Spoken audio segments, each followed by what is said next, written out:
নাকি বাল? উম্মার জীবন কথা হসপিটালে 5 জন, উম্মার আছে মাত্র 12 জন, আর 9 জন কোথায় গেল?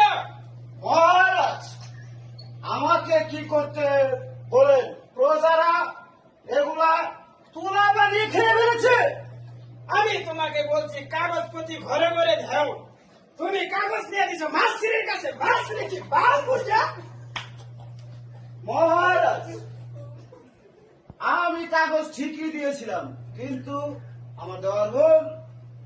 আমি সেদিন কাগজ দিতে গিয়েছি, মাসি আমার চুলের মুঠি ধরে কান ছড়ে মারতে এটা কি করেছ? ভালো মাশাআল্লাহ।